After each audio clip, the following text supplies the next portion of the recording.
Hey everybody, welcome to the long-awaited video of us actually pulling this thing apart. So on this video, we're going to take the fully assembled console and we are going to pull all of the channel strips out of it in preparation for moving. So let's check it out. All right, I pulled a channel strip off camera. Sorry, I just wanted to see what was in store in front of me so that I can not bore you guys with my trials and tribulations. However, it didn't take that long. It only took about 2 minutes to pull that thing out. So here are some of the tools that I used in this first piece. So shout out to my friend Jim, the Midas Tech, who told me a week or so ago when I talked to him, these are the tools you need: a number 1 and a number 2 posi drive, a 5.5 millimeter nut driver, a T10 and a T20 torque screw, and a JIS Japanese screwdriver. So I got, per his suggestion, the number 1 and number 2 posi drive screwdrivers, which are those guys right there, and the T10 and T20 torques. And that pulled apart pretty much everything. I also needed a number 3 metric Allen wrench to pull the script slide rail off of the top. And I also grabbed 2 screwdrivers. So I have some Klein screwdrivers here, just very, very thin. Not that the brand really matters, but these are just very thin screwdrivers. And I pulled the channel card out. So there it is in all of its glory. So the parts that you need to take off on the console are this script slide bar. That's this right here. And this is what we use the metric Allen wrench for. So just looking at those pieces off the console, that's these guys right here. So generally what I like to do for any electronics project is I like these little paper espresso cups. They're really good for hardware. So these are the script slide pieces of hardware. These are the machine screws, and then these little machine pieces of aluminum. So I'm just, as I pull this off, I'm just keeping them all in little cups. So what I'm gonna do when we pull the channels off, where I'm gonna label all of the channels individually, and because I would like to put them back where they came. I'm gonna move some of the stereo channels around. I'm gonna use one of the stereo channels as a DAW return. I'm going to use one of the other stereo channels as my drum overheads, and then the remaining 2 stereo channels are going to be on the end of the console for effects. So working on this, here's what I've learned. The Littlite back cover here has got to come off. These are nearly impossible to access. So here's how the channels come apart. There's a screw right here. There's a screw right here. And then there's another screw at the base here. And then what you also have to do is grab them at the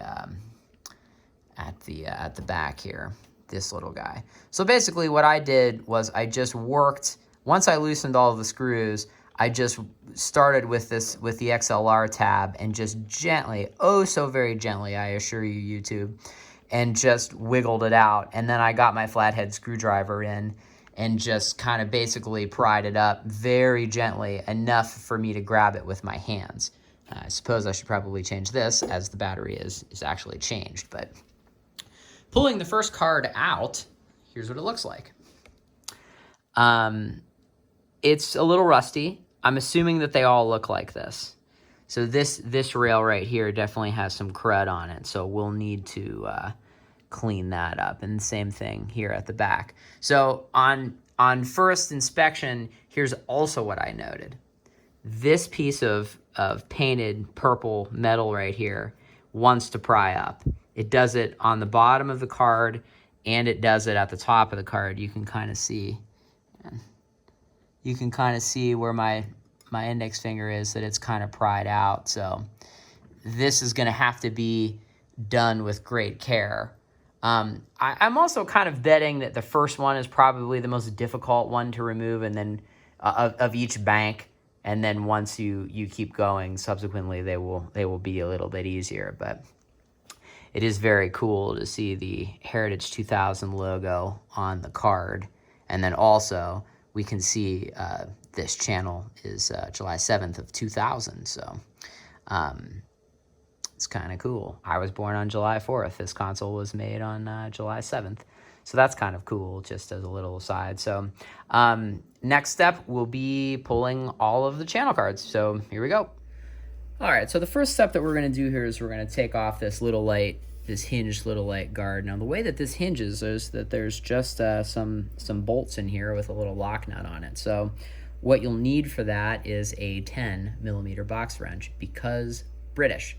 I actually don't have two of these little box wrenches, so I'm going to have to use a vice grip to get this off. So here we go.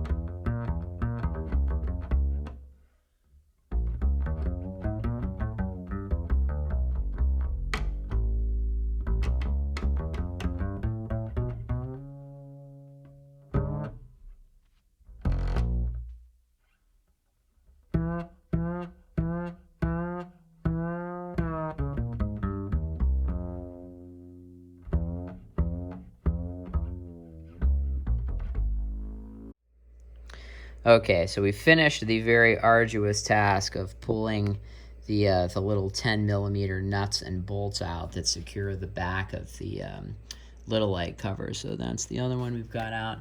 So what I realized midway through this is that there are these little angle brackets that have these little press nuts in them that actually attach this whole thing, this whole hinged portion, to the bottom of the console. So the next step that we're going to have to do is we're going to have to pull these out. So we're under the master section. So these guys right here.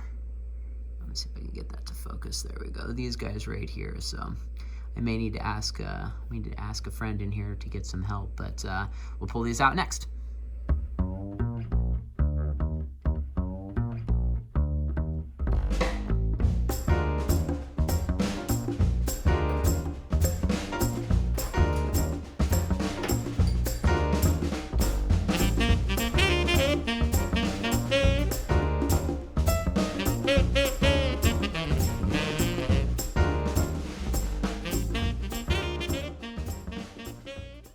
All right, so we've got the back Littlite hinge cover off. So I'm starting to assemble a nice little collection of these little espresso cups. So here's just a close up on some of the parts that we removed.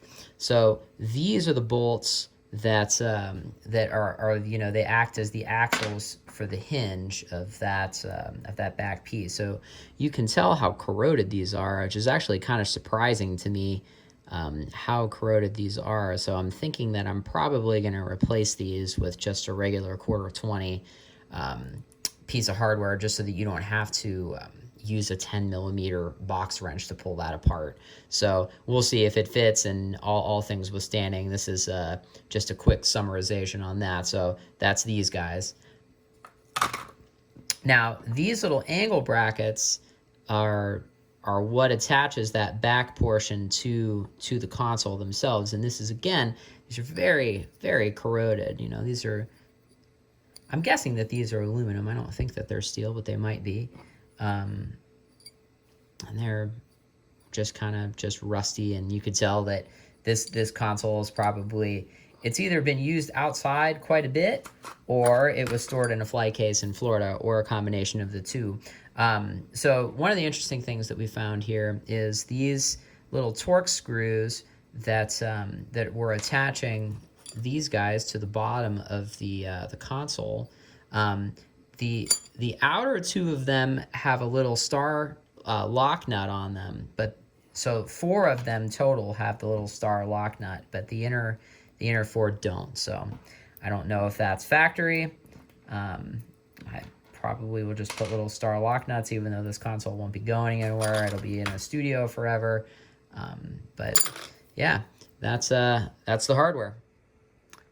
Okay, so now that we've got the hinge portion removed, let's take a look and see what we've got going on back here. So you can tell it's pretty dirty back here, but that's to be expected. just wanted to show you guys what this looks like back here. And then we are going to start taking the channels out. So it looks like just from crawling underneath here that these are modular. This is the Littlite controller. So one of these knobs controls the brightness of the Littlites. The other knob controls the brightness of all of the LEDs in the console, which, considering that this is a 20-year-old console, that's a pretty swag move to be able to do that.